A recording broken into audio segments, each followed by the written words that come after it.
এবার গরমকে পিছনে ফেলে বিধ্বংসী গতিতে এগিয়ে আসছে ভারী বৃষ্টি। গত কয়েকদিন ধরে অসাদিশা গরম থাকলেও এবার কিন্তু নতুন দুর্যোগ ঘনিয়ে আসছে বাংলার বুকে। কিন্তু ঠিক কোন এলাকায় নতুন দুর্যোগ ঘনিয়ে আসবে এবং কোন দিকেই বা ভারী বৃষ্টি হবে তা নিয়েই এই ভিডিওটিতে আপনাদেরকে বিস্তারিতভাবে জানিয়ে দেব। আপনি ভিডিওটি অবশ্যই শেষ পর্যন্ত দেখবেন এবং আপনি আপনার জেলার আবহাওয়ার যে কোনো গুরুত্বপূর্ণ খবরের আপডেট সবার আগে পেতে হলে অবশ্যই আপনার জেলার নামটি কমেন্ট বক্সে লিখে জানাবেন এবং চ্যানেলটিকে সাবস্ক্রাইব করে পাশে থাকা বেল আইকনটিকেও প্রেস করে রাখবেন। চলুন ভিডিওটিকে শুরু করা যাক। দক্ষিণবঙ্গে অসহ্য গরমের মাত্রা দিন দিন বেড়েই চলেছে। সূর্যের আলো ফুটতেই নাজেহাল দশা। কবে মিলবে রেহাই?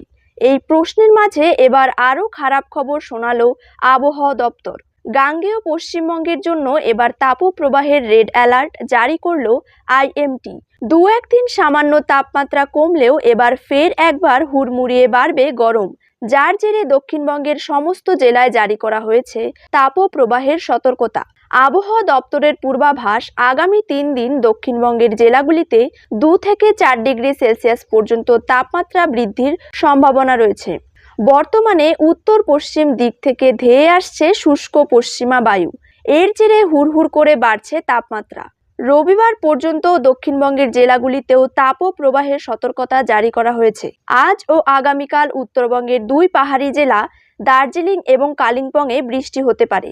এছাড়া উত্তরবঙ্গের আর কোথাও আপাতত বৃষ্টির সম্ভাবনা নেই। আলিপুরদুয়ার, জলপাইগুড়ি ও কোচবিহারেও গরম ও আর্দ্রতাজনিত পরিস্থিতি বজায় থাকবে। এদিকে বাংলাদেশের কথা বলতে গেলে দেশের আকাশ বেশ কিছু স্থানে আংশিক মেঘলা থেকে মেঘাচ্ছন্ন থাকলেও 4, 5, 6 মে সবচেয়ে বেশি তাপমাত্রা রেকর্ড হতে পারে। 7 তারিখের পর থেকে তাপমাত্রা কিছুটা কমতে পারে। এই সময় কোনো বৃষ্টি বলয় সক্রিয় নেই, তবে পরবর্তী বৃষ্টি বলয় জুইত্রি আসছে মে মাসের 3য় সপ্তাহে। তাই সেই সময় কোন এলাকাগুলিতে ভারী বৃষ্টি অ্যাটাক করবে জানতে হলে আমাদের চ্যানেলটিকে সাবস্ক্রাইব করে রাখতে ভুলবেন না।